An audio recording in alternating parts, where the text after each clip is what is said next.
Stephanie? All right, I'm Detective Chavez. I'm going to be investigating this, okay?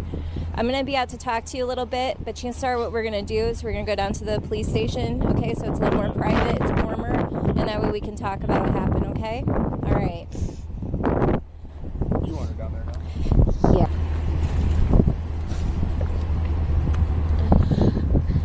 Ma'am? Yeah. I'm sorry to have to tell you, but through all our efforts, there's nothing that we can do further, okay? Oh my God. Do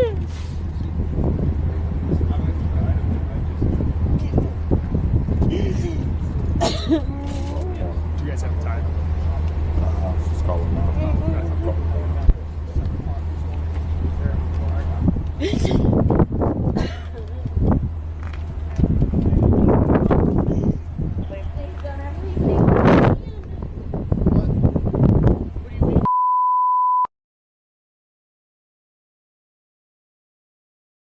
The cop just told me. What the f*** do you mean? They cannot resuscitate him. That's what I mean. There's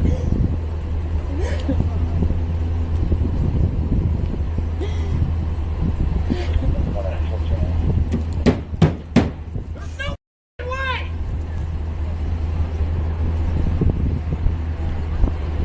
There's no way!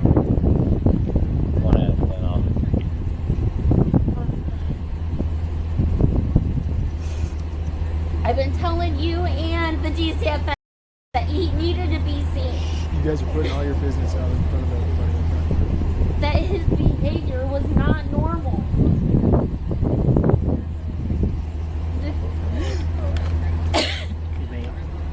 Just to make sure it was 8:15 last night. No, this, what do you mean? That you last saw him. Yeah. Last Yeah. night.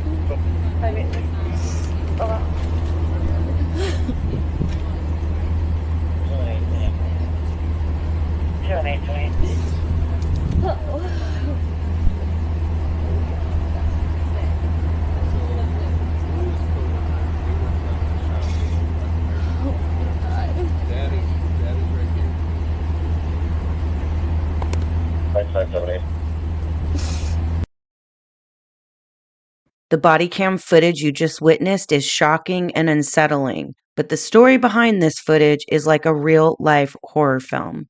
The parents shown in this footage are monsters, and they are more frightening than anything I've seen portrayed in any movie. They lived among us, their unsuspecting house of horrors situated in a suburban neighborhood. The walls of this house held a gruesome secret. A secret that was exposed on March 29th, 2022. The brutality that led up to this day should have never happened. There were signs these walls held secrets, but they were overlooked and ignored. There is something terrifying going on with DCFS in Illinois. 8-year-old Navin Jones is the deceased boy pulled out of that house of horrors on the body cam footage. He was known to DCFS very well, but he was failed horribly, and we need to talk about it because Peoria County State's Attorney Jody Hoos does not. She has been asked repeatedly about the gross F-ups by DCFS in Navin's case and has no comment. They weren't investigated or held accountable for the blaring missteps that led to Navin's demise. I hope you will be as infuriated as I am after hearing the details about what happened to Navin and how it could have easily been prevented. Something stinks in Illinois. You may have seen other videos on Navin's tragedy, but in this video, I really want to dive into the egregious failures by Illinois DCFS in this case. I also want to talk about why it is in so many cases, parents single out one child to take their wrath out on. There is a report from the DCFS Inspector General between July 1st, 2021 to June 30th, 2022. There were 171 children with DCFS contact that have lost their lives. That is a 40% increase from the year before. There are too many of these stories, and according to this report, they are only increasing. When Illinois' most vulnerable kids are in their darkest moments, it's the job of the Department of Children and Family Services to shine a light on what's gone wrong. But this report out Tuesday by the state's Auditor General, looking at the last 2 years of DCFS performance, finds the list of missteps by the department is growing, not shrinking, many of them uncorrected for years. You can see that some of these findings are on repeat, dating back to more than 25 years. Alpa Patel is with the Cook County Public Guardian's Office.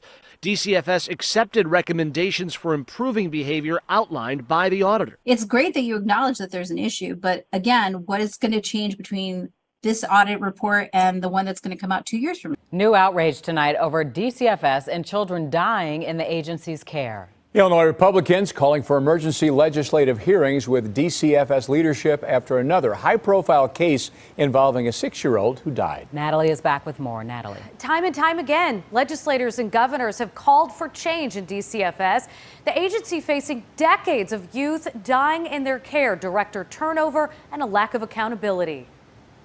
We're going to take the energy to retrain all of our staff so they understand what the criteria is, what the priorities are, and how we look at and make decisions based on safety for our families.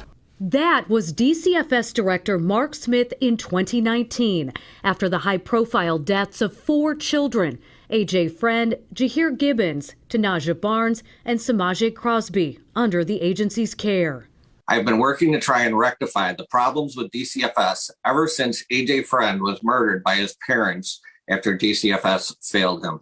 Tom Weber represents the area where AJ was killed. He is once again demanding an overhaul of the agency after the death of 6-year-old Damari Perry, who, like AJ, died allegedly after being placed in a cold shower by a family member. Children like AJ and Damari were innocent, and we left them unprotected. All told, from 2010 to March 2021, 1,122 children who had contact with Illinois Department of Children and Family Services have died. Weber joined fellow Republicans in a virtual press conference Thursday calling for the governor to step up. So far, Governor Pritzker has been silent on the issue. It's time he speaks up for the children of Illinois. In 2019, Governor Pritzker ordered a DCFS study to identify areas of improvement. He also boosted the agency's funding by $75 million. 3 years later, it seems little has changed. It is time that Democrats and Republicans join together in the General Assembly to truly reform the failed policies of this agency. That is one of the many reasons I make these videos. I hear these tragic stories of children dying gruesome deaths at the hands of their parents or family members due to violence, mistreatment, and neglect over and over again. You barely absorb the tragedy of one child before there is another headline of another child who suffered horrendous treatment and lost their life. In so many of these stories, there were signs. DCFS knew the child and the family. There were reports made by neighbors, teachers, other family members, and in some, the child even asked for help. And time again, the child has failed. We get ridiculous excuses from DCFS, judges, and law enforcement, and there are little to no consequences. In rare cases, we might get an apology, but most times we get nothing. Now, of course, not all public servants that work in child services are bad, but their job descriptions are serious. I mean, a forgotten file, administrative mistake, or bad judgment call from the bench can cost the life of a child. I'm not taking the culpability away from evil parents, believe me. They are responsible for the harm they caused their children and should be prosecuted accordingly. But there are laws in place that are supposed to protect children from said parents that are outdated, archaic, or simply ignored, and that needs to change. There are also issues with DCFS taking children from loving families erroneously with no evidence. They are so upside down. They seem to drop the ball with children that really need help and also have a problem overstepping their power and removing kids from loving homes for baseless reasons. It's maddening. The problem seems so overwhelming, it's hard to know what we can do to make a difference. But we have to try. Children are powerless, so we can't give up. We have to expose the problem and those that are failing the most vulnerable. We have to speak loudly without fear about the corruption and incompetence. Donate to causes that are trying to make a difference and keep fighting for change. Navin Jones was one of those 171 children mentioned in the report by the DCF Inspector General. This is his story.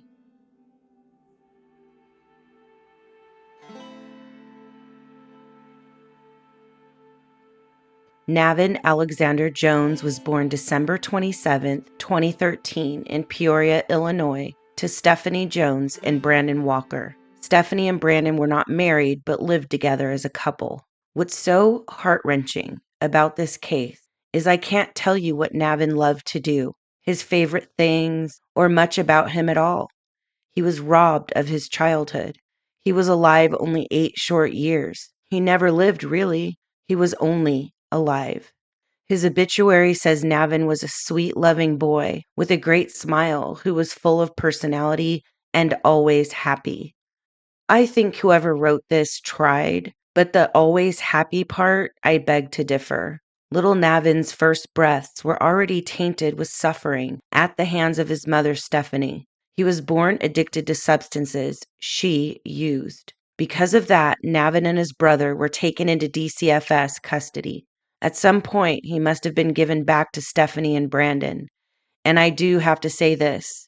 Sometimes parents make mistakes and should be allowed to redeem themselves. And if they do, get their kids back. I doubt it, but maybe Stephanie took steps to clean up and was given a second chance at raising Navin. But that didn't last long. Over the course of the next 4 years, there had been several reports to the DCFS hotline concerning Navin. Only one was deemed valid. It was found Stephanie Jones laid hands on Navin, causing visible bruising. Navin was able to get some relief from this monster in 2017 by going to live with his grandmother, Laura Walker. She is the mother of Navin's dad, Brandon Walker. Laura was able to gain legal guardianship of 4-year-old Navin and his older brother that same year. While Navin was living with his grandmother, he was healthy and thrived. For the first time in his little life, he had a chance at a childhood. For 4 years, he went to school, had friends, and lived a normal life. But in 2021, his grandmother made a decision that she will regret until her last breath.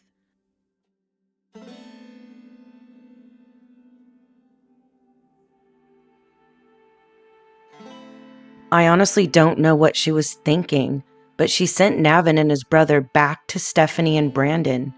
It was only supposed to be for a couple days. Laura's mother in Florida had an emergency, so Laura needed to go to Florida to be by her side. That decision was a death sentence for Navin.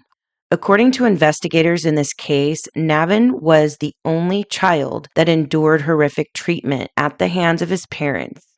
His brother was found to be healthy and not subject to any neglect or physical harm. Emotionally is a whole different story, as he had to witness what was being done to Navin. But in general, Navin was the target of Stephanie and Brandon.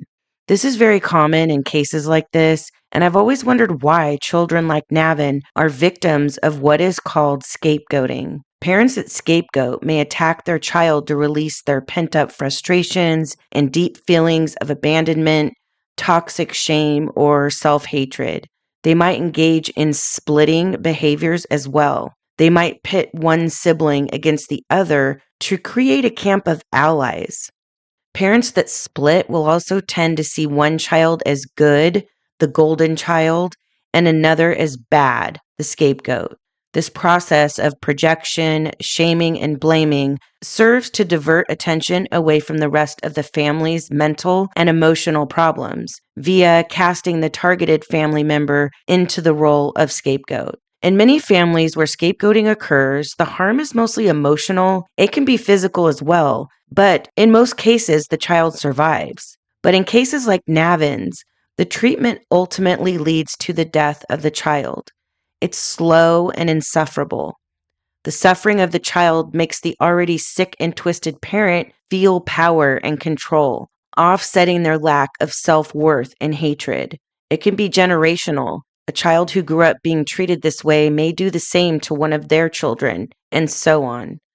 In Navin's case, Stephanie seemed to be the one directly in charge, if you will, of inflicting harm on him. His brother was the golden child, and Brandon went along with Stephanie, never coming to Navin's aid. In fact, he was hardly home and often took Navin's older brother to work with him. So most of the time, it was just Stephanie and Navin in the home all day, as neither child was enrolled in school. But text messages between Brandon and Stephanie revealed he went right along with whatever Stephanie was doing to Navin and even encouraged it.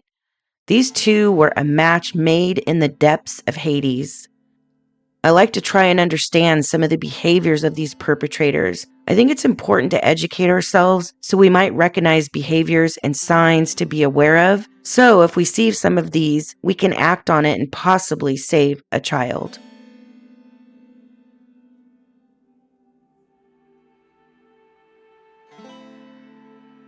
When Laura Walker came back from visiting her mother in Florida, she went to Brandon and Stephanie's house to pick up the boys, but they wouldn't answer the door or her calls. Laura called the DCFS hotline to report that Brandon and Stephanie were not answering the phone or the front door. Laura told the DCFS investigator she looked through the windows of the home and she saw a bunch of trash and clutter and old food inside. She also said Stephanie had a history of substance use and physical aggression towards Navin. Now, this next part makes me angry and reeks of a cover-up by the police.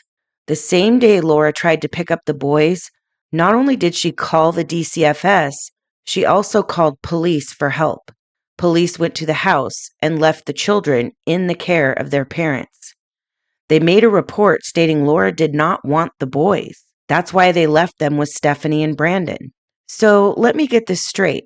Laura physically went to the home, looked in the windows when no one answered, tried to call them over and over again, called the DCFS hotline and police, but then after all that, she told police she didn't want the boys anymore. I call complete BS on that. I think law enforcement were trying to cover up the fact they didn't make contact with the boys or the parents, and they dropped the ball, which ultimately led to them being called out to retrieve Navin's emaciated, broken, and dead body from that home 7 months later. Laura has vehemently denied what is stated in that report and said the officer who took the report that day refused to help her retrieve the boys after several hours of trying. Laura Walker went back to the police department to report the children missing. A detective called Brandon Walker, who stated he was out of the state and refused to tell the detective where he was. Brandon said he would not give the children back to Laura and that he had legal custody of the boys. Laura told the detective she never gave up guardianship and that she feared her son and Stephanie were on the run to Florida. The detective talked to a DCFS caseworker who said the children would be going into DCFS custody as soon as they were located. The detective wrote in his report that he was told by a friend of Brandon that Navin and his older brother were in Kissimmee, Florida. It wasn't clear when the children left Illinois from the report. After numerous unsuccessful attempts to locate the children, the DCFS caseworker spoke to Brandon, who said the family had moved to Florida and was not coming back. According to the caseworker, Brandon said he was planning to return to Illinois on October 21st, 2021, as the children had a doctor's appointment. He agreed to let the caseworker see the children when he returned. The caseworker called the children's doctor and learned there was no appointment scheduled for either child. The older brother was last seen for a visit on June 30th, 2021, while Navin was last seen on December 30th, 2019.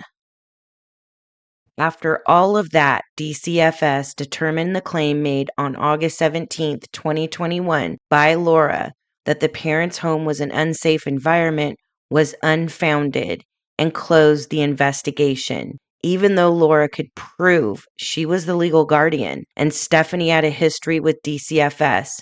That was it. They just closed the case.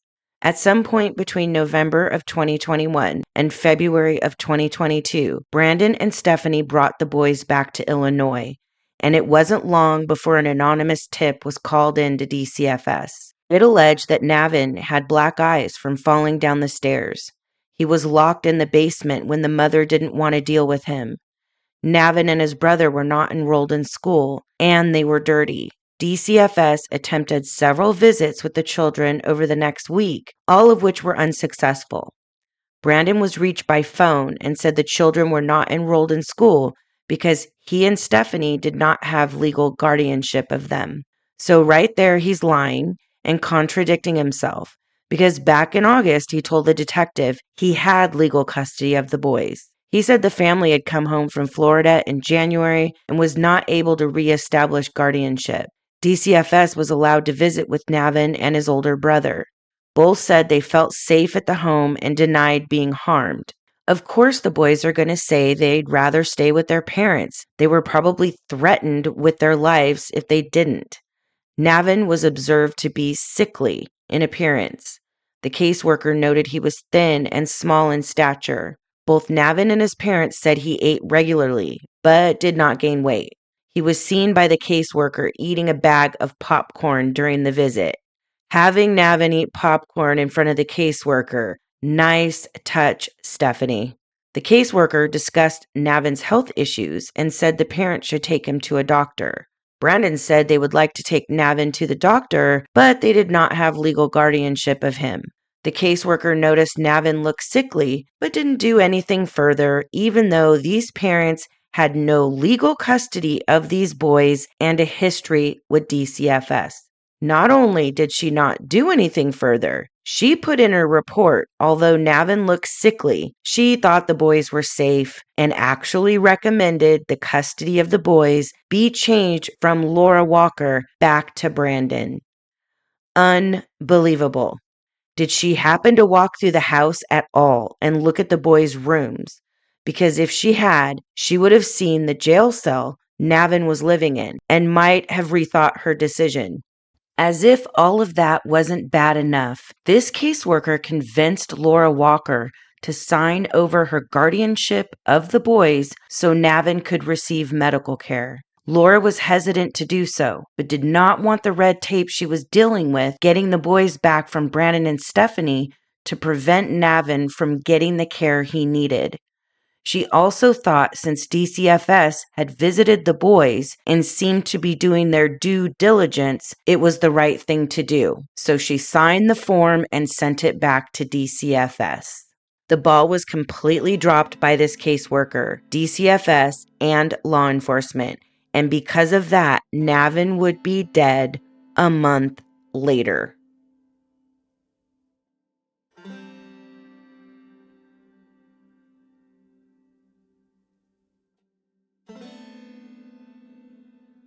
Okay, what is your callback phone number? Damn it. I'm sorry. What's your phone number? What's the address you need the ambulance at? 1717 Northdale. Is that a house? Is that a house or an apartment? It's a house. Okay, what is your callback phone number? Damn it. I'm sorry. What's your phone number?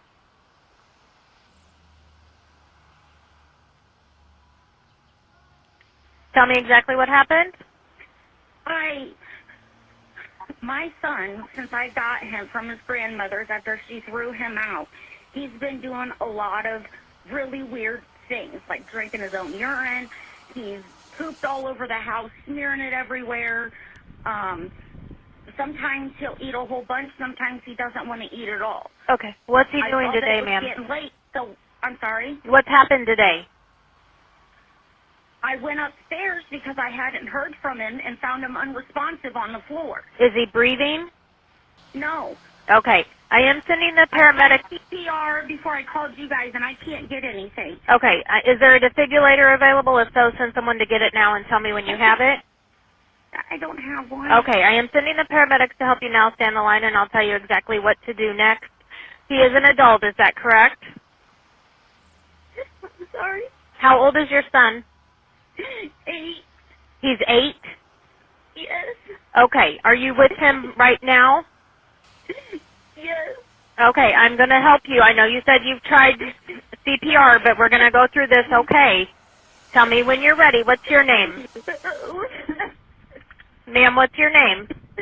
Stephanie Jones. All right, Stephanie, listen to me. Are you home alone? Yes. Okay. I want you to lay him flat on his back on the ground and remove anything under his head, okay? Tell me when that's done. I removed his clothes and he was cold, so I put him in the shower and used the hose. I don't know what to do. Okay, how long ago did you find him? Maybe 10 minutes ago. Okay. So what we're going to do is we're going to go ahead and do compressions. I'm going to tell you how to do chest compressions. I want you to place the heel of your hand on the breastbone in the center of the chest, right between the nipples. I got to put you on speaker. That's fine. Please do that, Stephanie. Okay. I want you to place the heel of your hand on the breastbone in the center of the chest, right between the nipples. Put your other hand on top of that. I want you to pump the chest hard and fast, at least twice per second and 2 inches deep. Please let the chest come all the way up between pumps, and we're going to do this until help can take over. I want you to count out loud so I can count with you, okay? Okay. Start. Yeah, I think they're here. Someone's knocking on my door. Is your door unlocked? No. Okay, go unlock it and come right back immediately.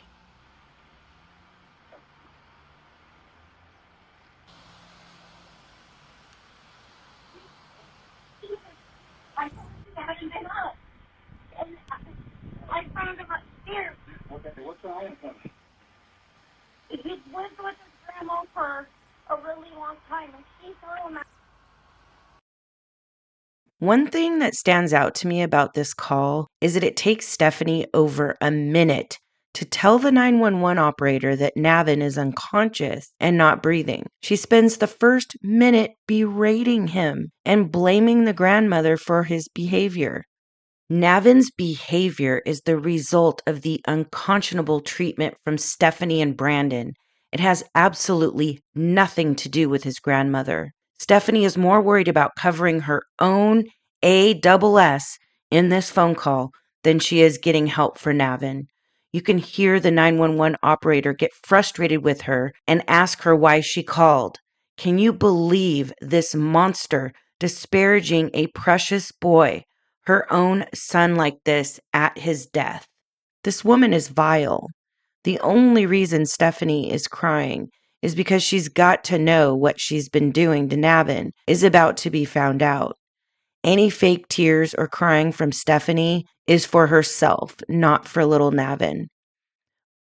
Let's go back to the body cam footage from the first responders. Looks suspicious. Really? Is anyone inside? Chavez in there right now.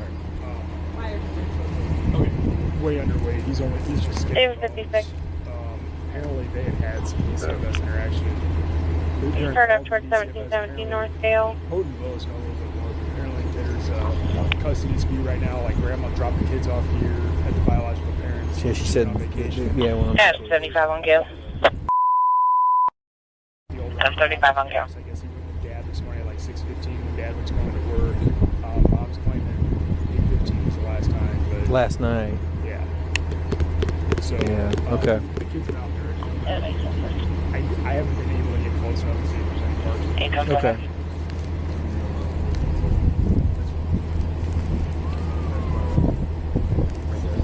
On the porch, both of them.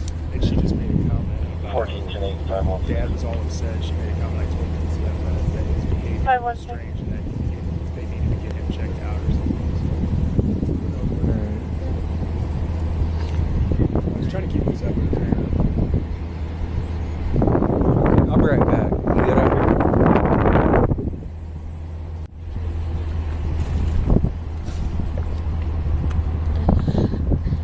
Ma'am, I'm sorry to have to tell you, but through all our efforts, there's nothing that we can do further. Okay? Oh my God. Do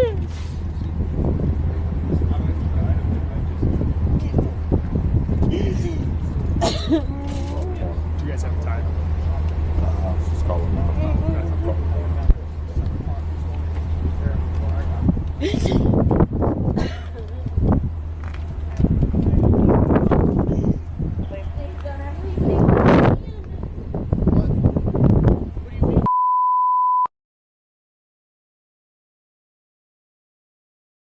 The The cop just told me. What do you mean? They cannot resuscitate him. That's what I mean.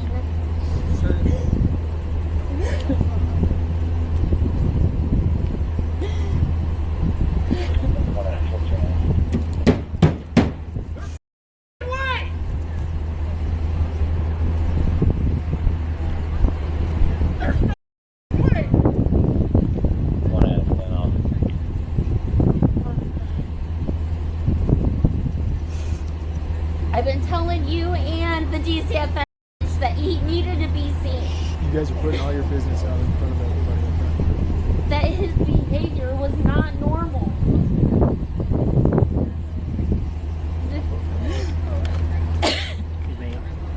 Just to make sure it was 8:15 last night. No, what do you mean? That you last saw him? Yeah. Last Yeah. night.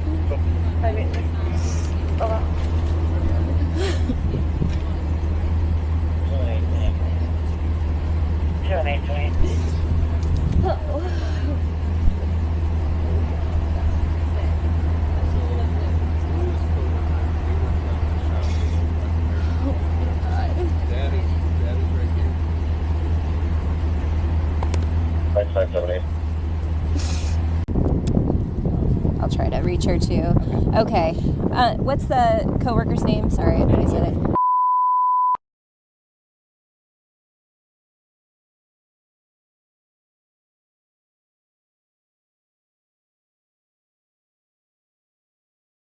Nobody Okay. knows who has custody of the child.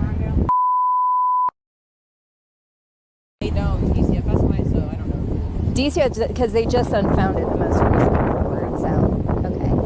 I'll let you guys know. I know for sure, yeah, all three of them are gonna need to go down there, so we'll get... Are you Stephanie? All right, I'm Detective Chavez. I'm going to be investigating this, okay? I'm going to be out to talk to you a little bit, but Genxr, what we're going to do is we're going to go down to the police station, okay? So it's a little more private, it's warmer, and that way we can talk about what happened, okay? All right. You want her down there now? Yeah, all three of them. All three of them, probably. Yeah. Yeah. Officer Hogan's going to take you down there, okay? I don't know who that is. That's me. I'm sorry.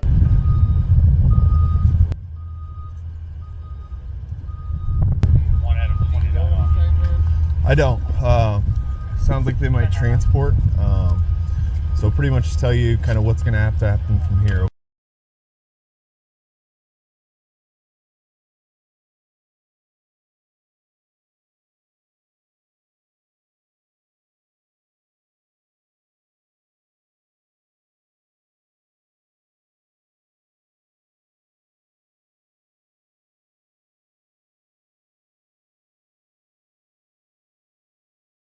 I just talked to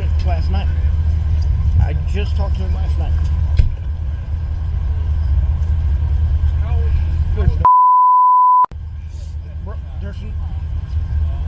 And again, there's nothing I can say to make this an easier situation.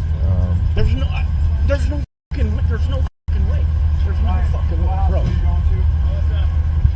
There's no fucking way. He was fine last night. He carried on the conversation with me.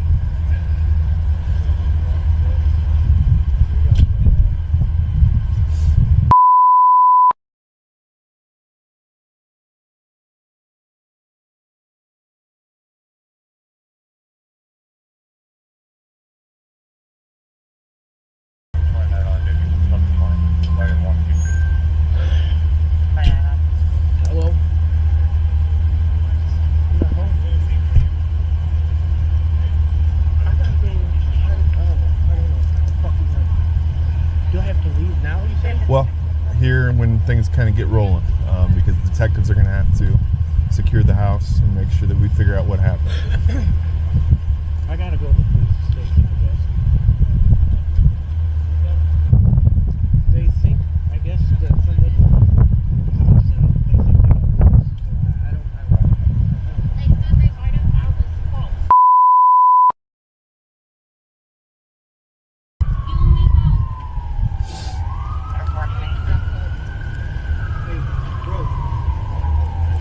Bro, I just talked to him yesterday. Those so-called parents deserve an Oscar for that performance. Stephanie had 0 tears and Brandon acting shocked. Please, I wanted to throw up watching that. Little Navin was pronounced dead at the hospital.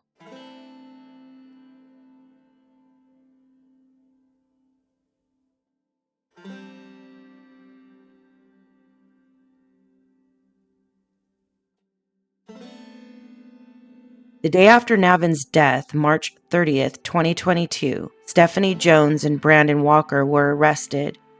It turns out both Stephanie and Brandon had pretty lengthy rap sheets for minor crimes prior to their arrest for Navin's death. They needed to be taken out with the trash. It's just infuriating it took Navin's death to do it. The investigation that ensued showed what horrors Navin had been enduring for the past 7 months, if not longer. If he wasn't locked in his room, he was locked in the basement, an 8-year-old prisoner in his own home. His room had a bed with a stained mattress, no sheets, no blankets. His pillow was stained with no pillowcase. There was a dresser and 1 toy. Because Navin was rarely let out, he used the closet as a restroom. I'm sure you can imagine the filth and stench this precious boy was forced to live in. His door had no doorknob, and ropes were used to keep it tied shut. There was also a note taped to his door, written by Stephanie, that said, "Do not give Navin any food or drinks. Do not let him out of the room. He has what he needs till I wake up. Do not be loud." How heartbreaking. She had him locked in there like an animal with instructions on his door. My God, they treated their dog better than they did this innocent child. But it gets worse. At autopsy, it was revealed that at 8 years old, Navin only weighed 30 pounds. Some reports said he weighed 38 pounds, which isn't much better. But the state's attorney said that is because when the hospital was trying to revive him, they pumped him with fluids. So that is where the discrepancy lies.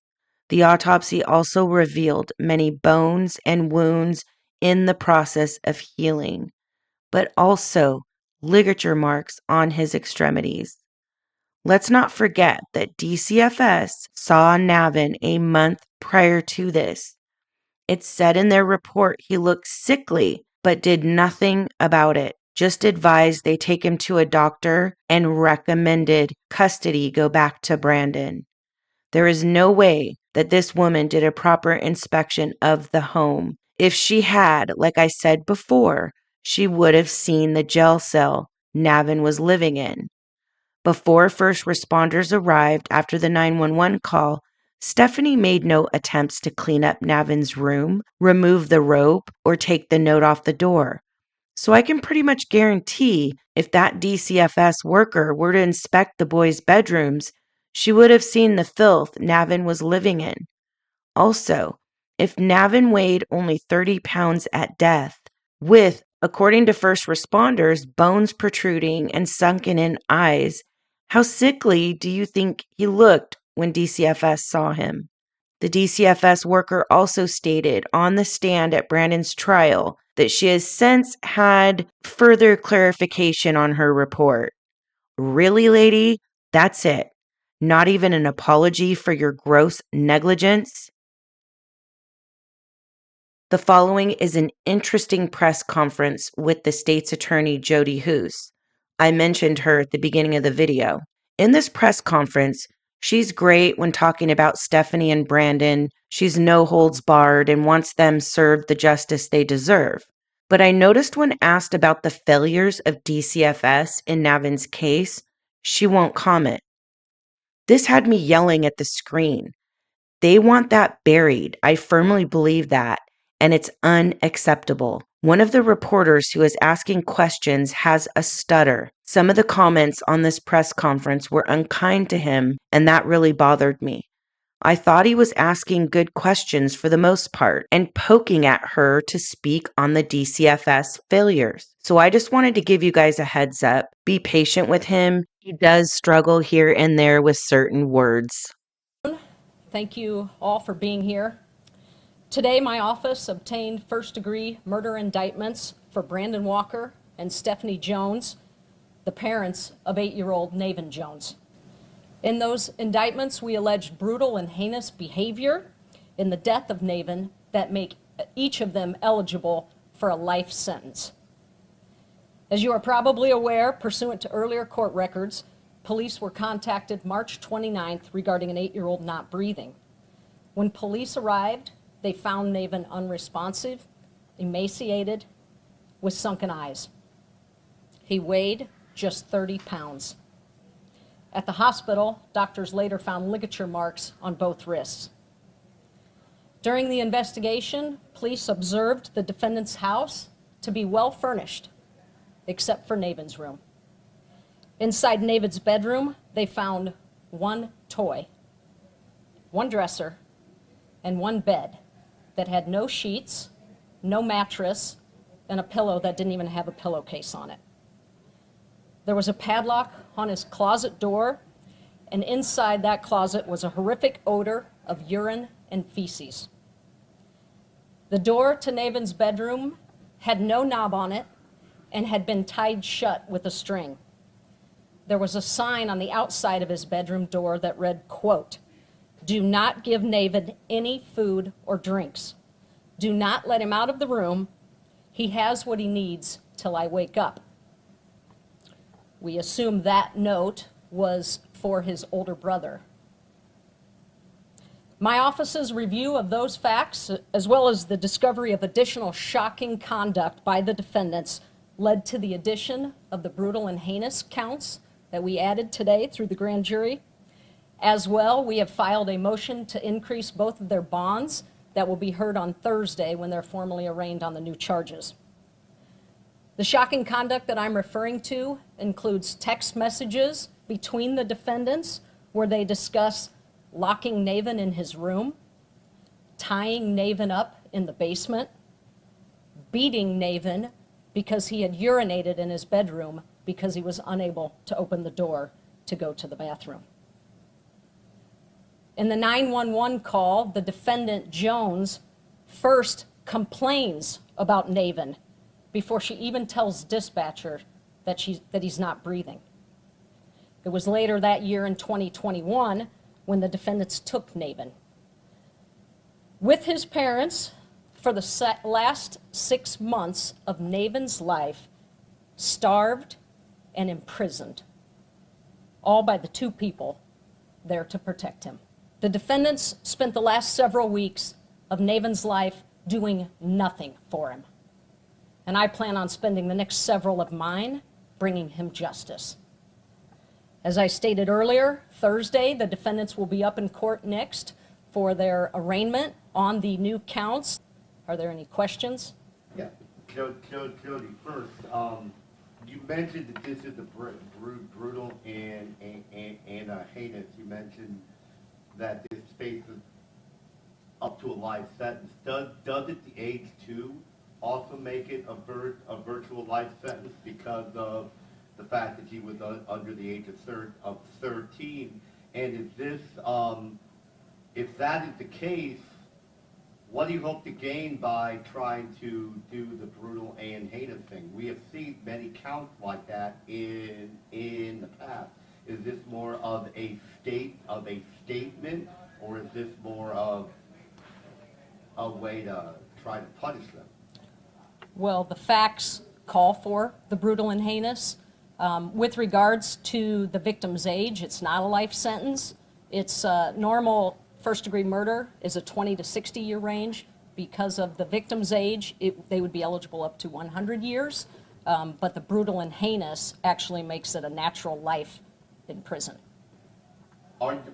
Could anybody else be charged with this? In other words, do the legal indictment stop with these two parents, or are you looking at anybody else to possibly charge? Our investigation up to this point, criminally, stops with the parents. Okay, so should I infer from that, ma'am, that as of right now, things could change, but as of right now, nobody else is going to be charged. Based on the information we have today, that's correct. What do you think about how the agencies acted? You had a DCFS caseworker say that he looked not well. I think the term was sickly. 6 weeks, 5 weeks prior to his death. You have police officers trying to check in on him, and apparently nothing happened. I mean, there was a lot of people along the way, maybe who could have seen something, maybe who could have stopped it. What do you think about how we got here? Well, I don't really have any comments on what other agencies did or didn't do before this. My investigation is focused on who was responsible for the murder, and that is the two parents. So I can't go into any more specifics than what I shared here because I'm bound to facts that either are in motions we've filed or have already been presented to a judge or in other court records. But when I say imprisoned, as I stated through their text messages, they discussed tying Navin in the basement. He had ligature marks on both his wrists, so we believe that did in fact occur. It was clearly apparent that they had left him locked in his room for substantial periods of time.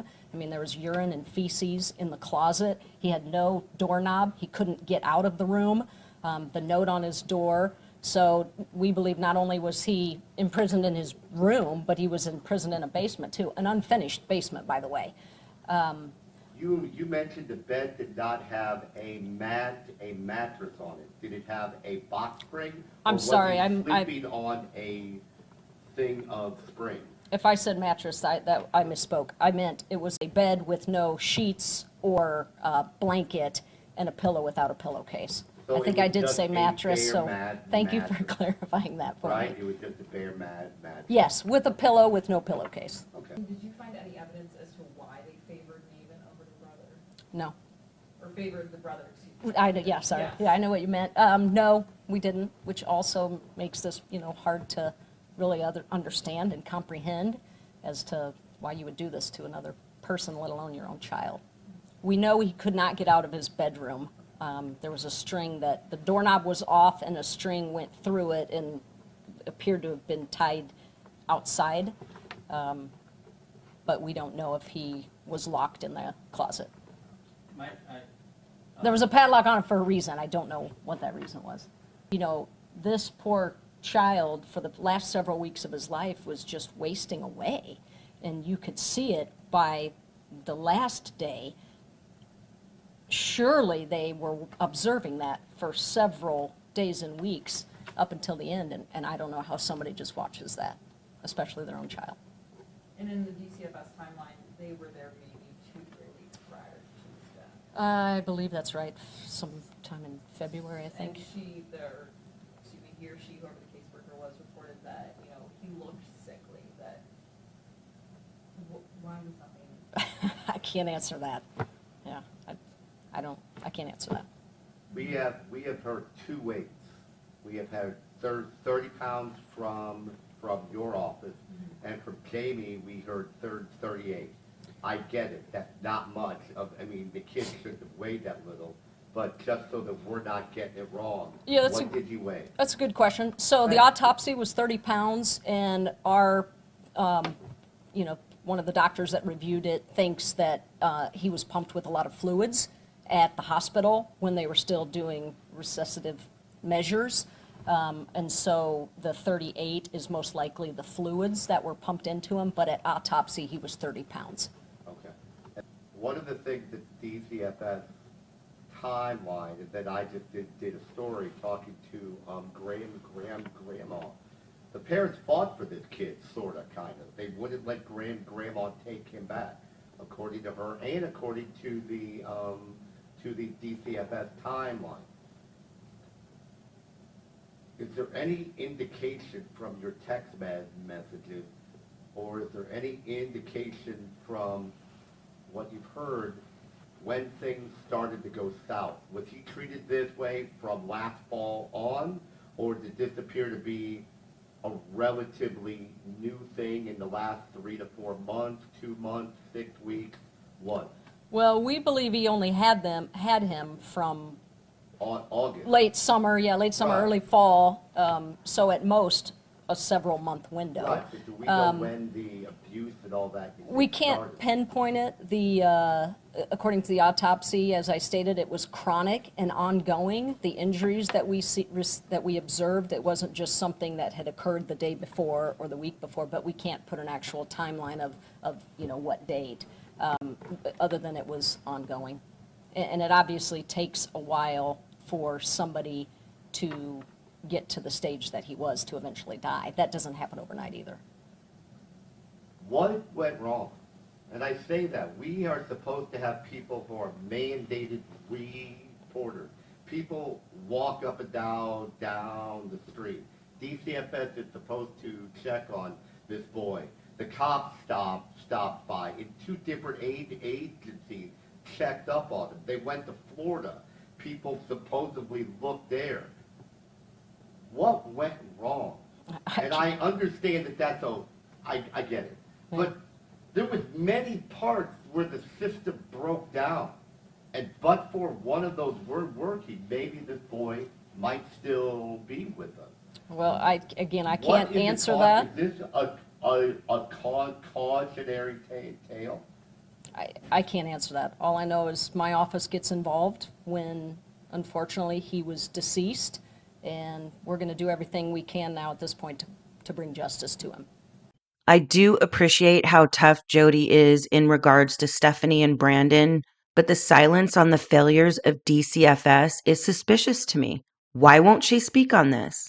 I'm sure some of you watching have heard of the case of Gabriel Hernandez. He was an 8-year-old boy from California who died one of the most horrific deaths at the hands of his mother and her boyfriend in 2013. Not only were Gabriel's mother and her boyfriend held accountable for his death, but 4 social workers were charged as well. At least the state tried to hold them accountable. The Court of Appeals thought differently, but the premise was there, and I firmly believe it should be. So holding DCFS accountable in some way in Navin's case is not so far-reaching. Protecting social workers that cause harm is horrendous. They shouldn't have blanket immunity when they fail children. They should be punished accordingly, depending on the consequences of their actions. I really don't think that's too much to ask. Children have zero ability to protect themselves. So if the system that is set up to protect them egregiously fails them, they should have to face consequences for that. And we as U.S. citizens have a right to demand that. After all, it's our tax dollars that fund these agencies. There is an update to the embattled Illinois DCFS disaster. As of October 2023, the director, Mark Smith, resigned. Mark Smith was appointed by Governor Pritzker in 2019 to lead that agency. His tenure, though, was marked by several controversies, including 2 WGN Investigates reports that found a lack of appropriate placement, left kids sleeping in DCFS offices or languishing in psychiatric hospitals and sometimes jails. The Cook County Public Guardian, Charles Goldberg, responded to the resignation, saying, quote, "Smith leaves a mixed legacy." Goldberg applauded his leadership during the pandemic, but also said during Smith's tenure, hundreds of children died despite DCFS involvement. He was unable to resolve the placement crisis. Earlier this year, in 2024, Governor Pritzker appointed a new Illinois DCFS director, Heidi Mueller. The new director of the Department of Children and Family Services was ordered to testify about systemic issues she's now tasked with fixing. Heidi Miller had to explain today why some kids in the system are being held in psychiatric hospitals longer than medically necessary. CBS 2 investigator Megan Hickey spoke exclusively with Miller outside juvenile court. Thursday's hearing at Cook County Juvenile Court had to do with 3 specific cases, but also the decades-long systemic failures that have caused kids to suffer. In one case, a DCFS ward was left in an emergency room for over a week, waiting for a placement at a psychiatric hospital, during which he was restrained in his bed 11 times and given 77 doses of tranquilizers. In another case, over the span of about a month, a 13-year-old boy was left in an emergency room for a total of 20 days. No fresh air, no playground, no school. A third child was placed into a psychiatric hospital twice, but he was left there for a total of 11 months, most of the time after the doctor said he was ready for discharge. This is a relatively new phenomenon. It's an unhealthy issue for kids and an expensive issue for taxpayers. The DCFS chief medical consultant, Dr. Michael Naylor, who we sat down with in 2022, tells us has grown over the last decade. They are definitely languishing. Miller acknowledged the problem when I spoke to her outside court. How are you going to fix it? That's a great question. Like I said in the hearing today, it would be crazy for me to come in and say, I'm going to fix it by myself. Some kids get stuck in those hospitals because there's a shortage of appropriate places for them to go once they're ready for discharge. Her major goal is developing more specialized placements for kids to move into. When it comes to those placements, Director Miller says DCFS has awarded $100 million in grants to 13 different providers to provide more specialized placements for those kids. I'm trying to meet with as many people as I can and listen as much as I can because we really have to do it together. I can't do it by myself. You said that we will see improvement by the end of this calendar year. Is that a promise? Yes. A promise that this court says they'll hold her to. That report shed light on some of the failures with Illinois DCFS. Can you imagine what we don't know about? I pray Heidi can make a difference. Brandon Walker pled not guilty to the charges he faced in Navin's death. His trial began in December of 2023. The premise of his defense was that Stephanie was the one who physically harmed Navin for months, ultimately causing his death, and that if he had been granted legal guardianship, he would have sought medical attention for Navin. A nurse practitioner refuted that on the stand, testifying that Navin's brother was seen, and at that time neither he or Stephanie had legal guardianship of the boys. Jurors were shown graphic photos of Navin's skeletal body with cuts, bruises, and scars, as well as the horrific conditions he lived in. A desolate bedroom littered with human waste. Other images showed how Navin progressively grew skinnier in the final 18 months of his life. Brandon did testify on his own behalf and said he last saw Navin 2 days before he died. They watched a movie together, and Brandon said he observed Navin walk up 2 flights of stairs when he went to bed, contradicting medical experts' testimony that it was unlikely Navin could have had much mobility in his final days due to his poor condition. Disgusting text messages between Brandon and Stephanie were also revealed in court. This one stating, "That's crazy. Did he tell you he was hungry? By the way, I'm so grossed out that Stephanie has some texting app that makes her messages all bubbly and cute while she's talking about the horrific treatment they are inflicting on Navin. You've got to be kidding me." This next text states, Navin is trying real hard to get his hands out from being together, and the response is, not cool. This one states, I now have several spots of pee, don't want to say that word here on YouTube, to clean up. And I told Navin he's being tied up downstairs at night. Him standing in the corner next to the bed and purposely peeing on the wall and carpet. This is unreal. Nothing like documenting in writing what you guys are doing to Navin. These two have about as much brains as they do a soul. The next one says, he has to prove to us that he can listen before we can leave him alone.